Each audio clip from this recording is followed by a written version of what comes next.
29 years have passed since Himmel the hero was laid to rest. Frieren still looks exactly as she did the day his party brought down the Demon King. Fern is a first-class mage now. Stark has grown into the warrior who holds the front line. Their road runs north toward Ender, toward the place called Aureole, where souls are said to rest, and where Frieren hopes to speak with Himmel one more time. Season 2 is The Long Walk to Get There. Light on Grand Wall and rich with some of the finest storytelling the series has ever attempted. The party fixes a statue, chases a legendary drink, blunders through a first date, and stops a sword demon who fights like a god. Here is everything that happened. Certification in hand, the party leaves Oisest for the northern plateau. Broke the whole way. Frieren finds a crystal that nullifies magic and throws it away as too dangerous to carry. Later, the ground swallows them into a cavern veined with the same stone. With their spells dead, Frieren and Fern are helpless when a venomous apex dragon attacks. Only Stark can fight. He drags a half-asleep Frieren clear, and she meets his panic with calm. She entrusted him with her life, she says, and when he admits he only ever wants to run, she gives him Himmel's old answer. そう。じゃあ一緒に逃げようか。 She blinds the dragon with the mana-filled crystal, and Stark carries both mages out. Himmel once spoke those same words to Eisen, another man ashamed of fleeing his home. じゃあ、逃げたくなったらみんなで逃げよう。 On a day, the hero party ran from a dragon of their own. Verbal tries again to recruit Stark for the far north, and Stark refuses. He tells Fern she carried a coward like him this far, just as much as Frieren did. That night, she sets down her other keepsakes and holds his bracelet tight, remembering how scared she was when he carried her to safety. The next morning, the parties part ways. When Scharf asks why they skipped the sea route, Fern says it costs too much, and Stark adds that their masters took the northern plateau road as well. In Fable Village, the party is hired to polish a hero's statue, and Frieren's pay is a spell that scratches an itchy back. Stark and Fern expect Himmel and find a mustached stranger instead, Frieren explains. Before Himmel, this man was humanity's strongest, the warrior who shattered the Demon King's front line. A year before he died, he asked Frieren to join his campaign, and she turned him down, uninterested. He could see the future, and he told her that one day a young hero would ask her the same, defeat the Demon King, and change her life. For all his foresight, he said history would forget him, and the villagers tending his statue prove him wrong. A second job sends them into Grafdak's domain, where a demon has stolen a noble's heirloom sword. She hides as a priest and waits for travelers to close their eyes in prayer before she strikes. Frieren takes the job because the hero party once recovered this same blade, and she will not let Himmel's effort be wasted, since reclaiming it is exactly what he would do. She cuts the demon down, and her reward is a spell that turns a red apple green. The party dreams of a hot spring and reaches the Etwas Mountains, only to find the village abandoned for 30 years. An elder mentions a hidden spring behind the mountain. Frieren waves it off as not worth the trouble, but Stark insists because the name stirs a memory. Eisen once told him about that spring when he was a boy. The climb is brutal. They fight a boar and a three-headed lizard to reach it. The spring turns out to be ankle-deep, a footbath and nothing more. The trek was not worth it at all. Stark is delighted anyway, because now the three of them can soak together without anyone undressing. In the fortified city of Heiss, Frieren parks herself in the baths for days, while Fern grows bored and cranky. Half to needle her, Stark asks Fern on a date. そんなに構ってほしいなら明日デートしようぜ。 She agrees without changing her expression, わかりました。では明日。 then walks off and leaves him baffled. He spends the rest of the episode asking Frieren for help.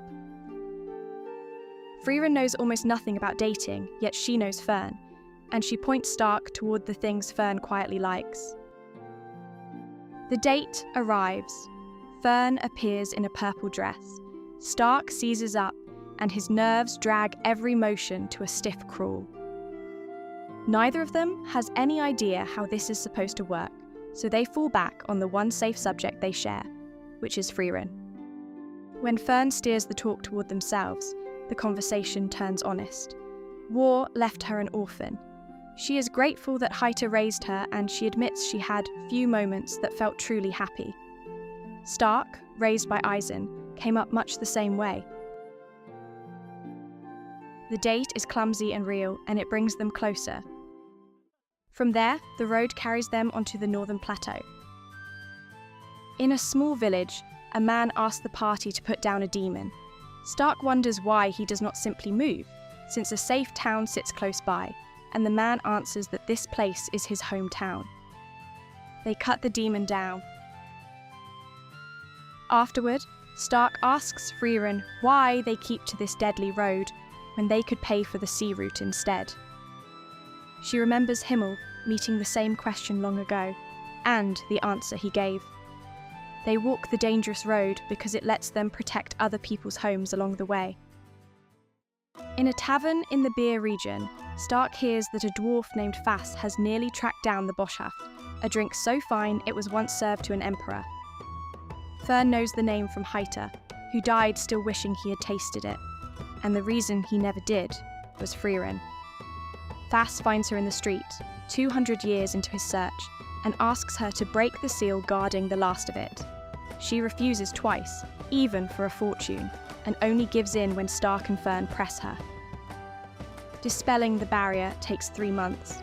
When the door opens, the truth spills out. The Boschaft is awful. Long ago, an elf named Milliard sealed it and carved a glowing lie about its taste, just to watch the world chase it. Frieren knew all along, which is why she once turned Haita down. She cannot hand Fass a great drink, so she gives him something better, a letdown shared with friends instead of swallowed alone. Further on, an old debt comes due. The Norm Company's president calls in money his grandfather, Lord Norm, once lent the hero party during the war against the Demon King, a loan made with no deadline that the grandson now enforces to the letter. Interest has swollen it past anything the party can pay, so Frieren is carried off to the mines for 300 years while Stark and Fern look on, stunned enough to start plotting a jailbreak. The sentence is a bluff. Demon raids have wrecked the Plateau's supply lines, and the company needs a fortune in silver to rebuild before people starve. Frieren gladly helps, having always meant to repay Lord Norm's old kindness, and her spell for finding silver marks a rich vein within days, clearing the debt. ただいま。 Demons wipe out a village in the Rufen region. The first-class mage Gainao arrives to hunt them and finds that the ruins were his hometown. Inside the church, a second first-class mage, Methoda, has laid out the dead villagers and the Norm knights who failed to protect them. Gainao and Frieren nearly come to blows before they recognise each other, her instincts mistaking his bloodlust for a demon's. Reading the wounds, Stark and Methoda realise their target fights with 4 swords. Stark and Gainao, both of them survivors of razed villages, find a quiet kinship in the ruins. The group shares what it knows before the hunt. Elsewhere, the demon they are tracking waits. Revolte, a general who wields 4 swords, left the villagers dead behind on purpose, certain the humans will split, with someone staying to guard the bodies, while the rest hunt him. Gainao decides to stay behind in the village to meet the Norm Knights coming to collect the dead. Stark volunteers to stay with him, even after Gainao argues the others need him at the front. Frieren, Fern, and Methoda head into the woods after Revolte. Revolte bears down on the village instead, exactly where he expected a guard to remain. Stark and Gainao meet him head-on, and the 4-sword demon proves faster and stronger than either of them. They batter through the fight until they finally shatter all 4 of his swords. Revolte answers by stretching his arms out and punching a hole clean through both their chests, certain the win is his. They cut him down anyway. By then, Frieren, Fern, and Methoda have finished his 2 underlings in the woods, and Methoda arrives to heal the wounded pair, Stark the worse off by far. As the group says its goodbyes, Methoda points out that the party has no priest and offers to fill the role herself. Frieren turns her down. That seat belongs to Sign, the priest who once travelled with them. それにね。なんだかメトーデがいるとフェルンが不機嫌になるの。A quick glimpse catches Denken, now a first-class mage, reading a letter on a road of his own. Frieren's group reaches a village still rebuilding from a dragon attack and clears the nest, with Stark doing the heavy lifting and shrugging off a dragon biting his head. Frieren's reward is a spell for reciting tongue twisters without tripping. When Fern asks why she always takes a reward for helping, Frieren remembers asking Himmel the same thing. He kept his rewards small so the people he helped would never feel they owed him. At Lake Corridor, storms trap the party in port for months, and Frieren's spending on spells leaves them too broke to pay the ferryman. His deal is an errand.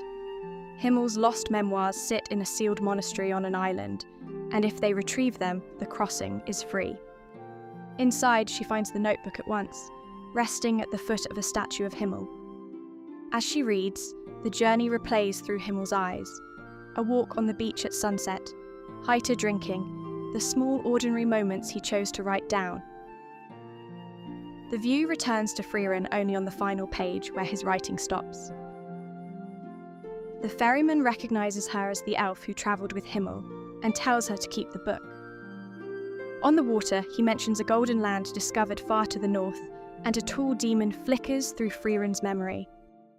Then, Stark recites a catchphrase straight from Himmel's notes. A kraken erupts from the lake, and it snatches Frieren into the air. Hanging from its grip, she calmly uses that tongue twister spell to shout directions down to Fern and Stark. という感じで2人なら倒せるから頑張ってね。 The road meets the tall canyon, too windy to fly across and too vast to walk around. Frieren recalls that a dwarf named Gayen had spent 200 years building a bridge over the gorge, though she never heard whether he finished. The bridge is done, and still no one uses it because giant bird monsters nest nearby, and their wings blast travellers off the edge, including merchants chasing rumours of the Golden Land. Gayen asks the party to clear the nest. The reward is a spell that flips pancakes perfectly. On the way to the nest, the story behind the bridge unfolds. Gayen built it out of guilt. His home village was destroyed because the nearest soldiers could not cross the canyon in time. When his money ran out, Himmel paid the rest from a reward he earned recovering a noble sword, and promised Frieren would settle the balance later. 対価はフリーレンが受け取るさ。1000年は持つくらい丈夫に作ってくれ。わかった。任せてくれ。Over the years that follow, Gayen finishes the span with help from other travellers. And in those same 200 years, the village he mourned has been rebuilt. They clear the nest and cross. On the Schmal snowfield, low on funds again, the party takes one last job, putting down a wolf monster that slips nearly every spell thrown at it. Once it falls, what the job was really about comes into view. The holy snow crystals, burning gold in the morning sun. The man who hired them wanted nothing more than to keep that beauty safe for others to see. The season ends with a glimpse of the road ahead. Denken returns to his homeland, the Golden Land, and the foe he will face there is Macht, the last and strongest of the 7 sages of destruction.